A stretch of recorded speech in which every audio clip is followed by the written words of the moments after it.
Yes, okay. This is going to be kind of zoomed out. I'm coming from a background that is not roguelike games, so most of my examples are probably physical games. And it's kind of particularly kind of aimed at game designers and thinking at a very high level about the role that randomness and random generation is playing in the course of your game. So let me start with let me talk into the microphone and start with who am I. I recently joined Riot Games. Before that, I was a designer for the last 6 years on Magic the Gathering. Thank you guys for giving the context that Magic is connected to roguelikes, because I thought I was going to have to justify being here. If you are a Magic player, I did a lot in the last 6 years, but particularly these are the ones that I led. Conspiracy was kind of my baby. Thank you. So the genesis of this was way back. I was thinking about randomness. I was reading this really good game design book, and I don't want to say the author's name because I'm about to criticize it. I got to this chapter that was about variance and the role that variance plays in games. And it kind of said, players don't like losing to randomness, and then it moved on. And here's a bunch of math about that. And that really kind of broke my heart, because randomness does all this fantastic work in games.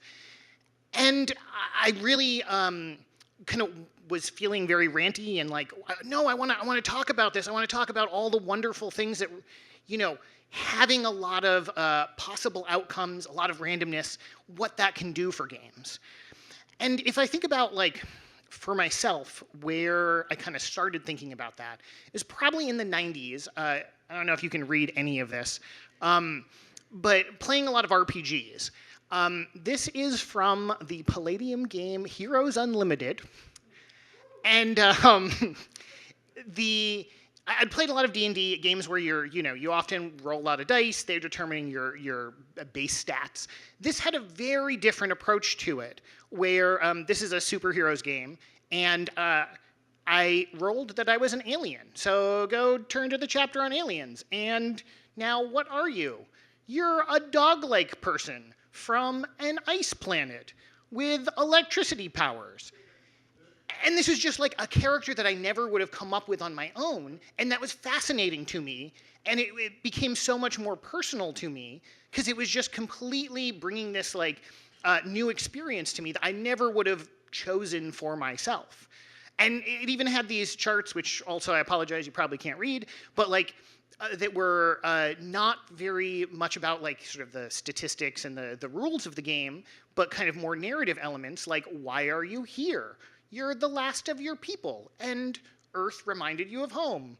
And you definitely can't read it, but there's weird things like over there, step 8, roll some dice, and do you have no disguises or several suits of clothing?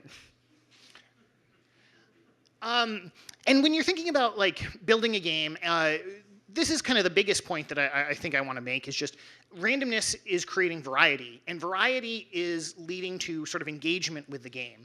And that's something to really be considering, is the more possible experiences that you're giving a player, that's just a multiplier on the amount of time that they're going to be spending in your game overall. There's another really interesting thing about RPGs, and roguelikes often really share this. That moment where you sort of, the randomness is creating drama. You roll the die, you lean in. Is it a critical failure? Is it a critical success? And it kind of spins the story in a different direction as a result of this. And I'm using like these kind of more narrative experiences so far, but this is also true in more competitive games. There's definitely that experience. Some of the real appeal of a game like poker is kind of this these real dramatic emotional moments that result from making a big bet and having it pay off or not pay off. So before I get too much further, I want to kind of present this concept: pre-decision randomness versus post-decision randomness. Those terms are a mouthful. There's a bunch of different variations on it. I'm going to call it setup randomness versus results randomness. And this is kind of the concept, to go back to Spelunky for a moment, or I mean, this is certainly familiar to roguelikes. Setup randomness is that idea that you are generating something about your game, the starting position, the map, starting characters, and then players from there are adapting to those circumstances. And now you're giving them choices, now you're giving them agency to run around the map. This particularly sort of, the more variety will offer sort of more novelty to the player in terms of what they're experiencing. Contrast that with the other kind, that like roll the dice in D&D kind of moment where players lean in, and this is results randomness. The player makes some kind of choice, has some kind of agency, and then there's randomness associated with the outcome of that decision. And this is where you get more into that high emotion as well as some of those, this is more likely where you're going to run into, damn it, I lost due to a roll of the dice or whatever variation of that. And I'm presenting these as kind of being a binary, but I should acknowledge that it's really more of a spectrum. And card games are a good example of this. Take Magic. You randomize your starting position. You draw 7 cards at the beginning of the game. Then players make choices. But every turn, you then draw another card. And now there's a little bit more agency that you have. But if you've played Magic, you definitely know that you can be prone to having that moment where you're on the ropes and you need to draw a certain card in order to win. And that really gets back to that kind of results randomness, that post-decision randomness, where that's very emotional and people are going to swear at you and not enjoy your game or love it or whatever emotional experience they have. I had a slide of this. Here's Randy Bueller yelling about, oh my God, Lightning Helix. We'll move on. Jumping back to that original question kind of the role of randomness versus skill and whether or not they are necessarily at odds. Let's start talking about chess. Chess is a very high skill game. And we'll talk about Richard Garfield for a moment. Seeing that image again. So he's the original designer for Magic. This is not actually about his role in Magic, but he has kind of this toy example.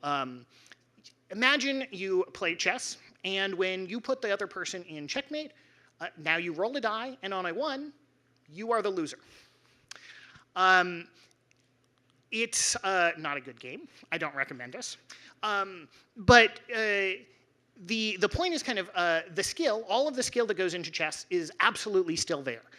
All of the decisions that you are making, none of that has been diminished. Just you've added this point at the end where randomness is creating a little bit of uncertainty into the system. Contrast that with Fischer Random Chess. This is Bobby Fischer. He was frustrated that so much of the skill in chess was this kind of rote memorization, that you memorize certain positions, especially starting positions, and you are often testing a player's memory of these different scenarios rather than kind of their ability to improvise or kind of adapt to circumstances. So his proposal, it's also known as Chess 960, I believe, is you take the pieces in the back row and you shuffle them. And you give each player, you dole them out kind of evenly with each other. But now the player has a novel circumstance, and using that kind of setup randomness actually increases certain kinds of skills that you are testing in the course of the game. And so therefore, chess, by using more randomness can be more skill testing in certain ways. I'm probably saying a lot of things that are not going to be shocking to you as roguelike players and developers.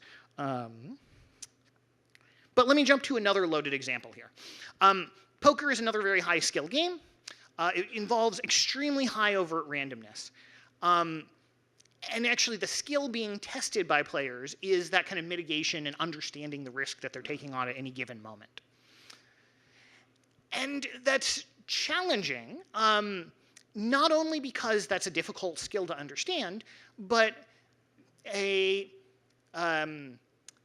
you can, as a person who is perhaps not familiar with poker, make a decision and be rewarded for it, and think it's therefore the correct decision, or vice versa. You can make absolutely the correct decision, get punished for it, and now next game, like, oh, I'd better not, bet high on aces because I got screwed last time. So kind of the presence of this randomness can actually obfuscate a lot of the skill involved, and that has some interesting qualities that are both good and bad. But I don't want to totally ignore that player frustration over losing to randomness. I actually want to dig into it a little bit, because I think there's kind of two factors that are at play here. One is the feeling of powerlessness that you can experience as a player when you don't feel like you had any agency to affect your circumstances. So, if you get to the end of the game and you look back at what you could have done differently and like, no, I did everything right, or it was the roll of the dice or something, that's a really frustrating feeling.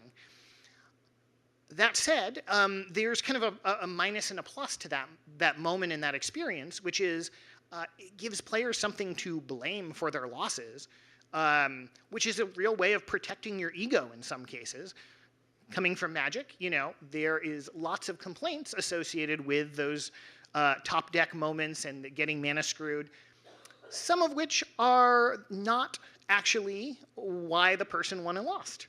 Some of which are them attributing something to a real convenient scapegoat, and honestly, that can be really convenient to have. I mean, on that real emotional protect your ego kind of level. The other thing is, or the other kind of challenge around is players complaining because they don't feel like their skill is being rewarded. And this especially tends to happen as someone gets spends more time with your game, and especially happens when a community spends more time with your game, and they start to really understand kind of those pain points and those points where overt randomness is causing wins and losses, and they'll usually demand more reward for their skill or more reward just for their experience. But again, on the other hand, more randomness often lets players of very different skill levels play together. I'm not a great Magic player. I can play with someone who is the best in the world and have a decent shot even of winning. I could not do that with a chess grandmaster.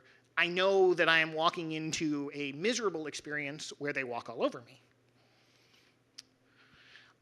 So here's kind of the conclusions, the major points here. Randomness is going to create variety, which is just long engagement. It's emotional. It's this very often visceral experience of seeing something play out and have that moment where you're praying for the dice to come up the way you want them to. Adapting to random circumstances is a skill, and is really a very satisfying skill in a lot of cases. It can obfuscate the correct strategy, it gives players something to blame, and allows for that kind of cross-skill play. I want to conclude with kind of one big thought, is like, do games need randomness? And this is obviously a rhetorical question, because obviously the answer is no, but I do think they need a source of uncertainty. There's a reason why none of us in this room are going to play tic-tac-toe with each other, but we might play paper, rock, scissors, which is a similar kind of game with no real, it's not like it's really testing anything, but if I throw a rock, you didn't know I was going to throw a rock. It also kind of speaks to, like, I mean, I think Portal is one of the best games of the last 20 years. I've played it once. I'm not going to go and play it again because I know all the puzzles and I know all the narrative elements. And for it to be enjoyable, I need that kind of uncertainty. So I want to kind of propose a bunch of, I hope this actually can become kind of a definitive list, but this is a very half-formed thought right now. But kind of identifying the different sources of uncertainty for games. One is physical skill, can I actually perform the action, especially with twitchy games or sports. Having an opponent, someone else, an agent who is going to act in opposition to me and has their own motivations and is going to be a source of uncertainty. Hidden information, and this can kind of be anything from prediction to memory to like observations. It's especially, maybe this should be broken out into its own category, but this, like in a narrative experience, that notion that I'm going to make a decision and something is going to happen later because of my decision. A complex system, where one action is going to kind of have cascading consequences. You can think of like the match 3 game or something where you drop something down in a column and all these other things happen and I didn't know they were going to happen. The game Road Not Taken, if you know it, is a pretty interesting one because it has actually procedurality to the setup, but it's a puzzle game. Or then overt randomness. And I don't know, help me beat this up if you want to chat later, because I'm really interested in this and developing this into a more robust idea. But I think games need this source of uncertainty, and perhaps this is the list of where they can come from. Anyway, that is my talk.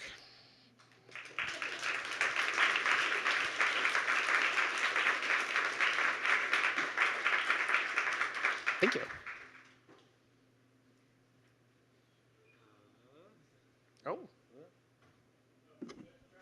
Oh. I'll use this one. Cool. So we have time for some questions. I'm gonna make a statement. Okay, please. Microphone. I don't know. One cool thing in roguelikes with this randomness, because the thing that you get out of the challenging thing about roguelikes is understanding like the system that the game works in. The randomness makes it so certain elements of the game don't appear every time, and so to understand them, you have to interact with them and die to them. And the randomness makes it so these things don't exist every time, and therefore the game is harder because you can't actually figure out these systems. Yeah, it's interesting. You and I have talked about this in the past, and it's fascinating because personally, for me, the reason why I'm excited about roguelikes and other games with heavy procedurality, I think is largely that I have a very personal story and I have a very personal experience. And if I am playing Caves of Cud and I die, well, that experience is erased, and the next time I go into it is a little bit different. And I'm very intrigued by your notion of like the experience of the roguelike for you is its system, kind of obscuring all of the like, the system generated the monster's not the point is learning that system. I don't know, it's very interesting. So my question is pretty straightforward. How can you tell the difference between a form of randomness that's satisfying because it does a lot of the things that you're talking about versus a form of randomness that's satisfying because it's gambling? And to kind of paint the context there, if I were, say, making a card game where I eliminated all of the forms of randomness in that card game, maybe I'm just limited to the, what you wrote on your list, wouldn't I be conceding that the most satisfying form of randomness is the unpacking of the card packs because that's sort of the gambling of it? That's very possible. It's really interesting. The gambling as a like, you are taking actions that are going to be variant and have emotional highs and emotional lows is really powerful. I think the key that I would say is probably, does the player feel like they have any agency, and does the player feel like they're still emotionally invested if you take out those kind of that gambling element. There's a lot of games that have really tried to smooth out some of that uncertainty and that ability to have those like big wins and the big losses, and often like it now becomes this very minute optimization problem, and that has a certain appeal, but it often like it'll feel very flat as an experience. And so I think highs and lows are really powerful. Um, you want to make sure the player still has agency, so it doesn't feel like the game is playing them. I don't know if that really is satisfies, but that's roughly how I think of it. So it's more of a statement. I just thought it was really interesting taking the roguelike design and removing one of the elements of randomness, say the setup, right? You come up with something very similar to a puzzle game. Mm-hmm. And if you do the opposite, if you have random setup, but you have like a static sort of like, I'll do 5 damage, to this monster, it also creates a puzzle game. And I just thought that was a really interesting sort of thought process. That's very interesting. I hadn't really thought about it that way, but yeah. Thanks.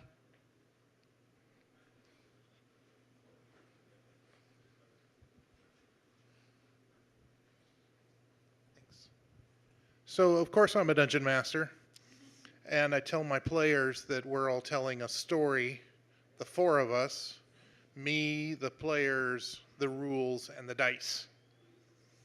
And your pre versus post randomness.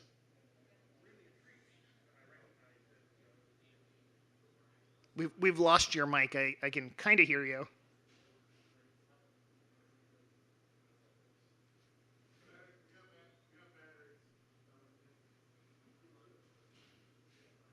I can hear you. Okay, yeah.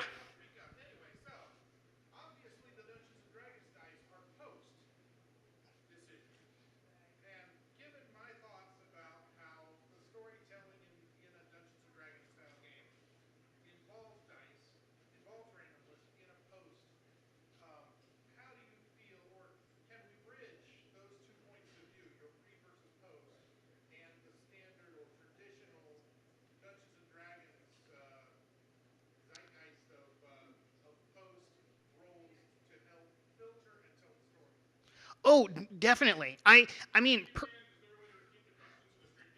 definitely. So his question was, and I'm probably summarizing a little bit, but how can you kind of reconcile or bring together that notion that in a RPG, the dice are kind of serving that post-randomness role with the fact that they also should kind of be in service of the narrative, and they should be influencing the narrative. And I actually think that's a great opportunity that when you have those moments, like for me, I can think of a lot of times where a game was about, an RPG game, a D&D game, was about the moment where someone rolled a 1, and we had rules for critical failures, and the whole course of the narrative was set off because of that moment. And I definitely see what you're saying with, in that case, it kind of, that post-decision randomness becomes kind of the setup randomness to the next stage in the story in a certain sense. But I mean, I think the critical thing is it had really meaningful impact that you rolled a certain thing. And I know for me, in thinking about like RPG systems, I want critical failures and I want critical success almost more than anything else. That if you're going to flatten the experience and just like, okay, I'm rolling dice for 2 hours in this combat and everything, like, okay, I slightly overperformed or I slightly underperformed, like that does not engage me as a player or a DM. I really want those moments where, because of the randomness, the story has been taken in its own direction. And I really see that as being like the prime opportunity. One more question. I'm happy to chat later about these things. Howdy. So I'm a board game designer that's building games built around randomness quite often. And I keep running into playtests where, based on the very first experience a player has, that seems to shape their idea of how difficult the game is, rather than playing it 3 times or 4 times and being like, oh, it is pretty balanced. When do you listen to a player who says, oh, I stepped on a snake 2 moves in, this game's too hard, and when do you go, you're not my audience, or whatever? How do you pick your battles with that? Oh, I feel like this is almost a question of like playtest feedback, and how do you kind of get good information, because playtesters so often will just be focused on whether they won or lost and whether they think something is strong or weak and not satisfying. I don't have a great answer for you off the cuff. I think it's a really interesting problem, especially because in a digital setting, obviously, you can curate that first experience a little bit more. I perhaps would suggest thinking of like early game content and how you can make sure that you are not walking someone into a really unsatisfying or really making sure you don't have like that point where you take your first action and it feels like it screwed you over, or they understand the full shape of the experience. So if you're thinking of like a betrayal, a house on the hill, and someone slides right into the basement and, oh my God, it feels terrible, they understand that the game is going to proceed from there, and there's all these other hooks that are going to hang off of that. I don't know, it's a really interesting problem to have. Cool. Thank you so much, Shawn.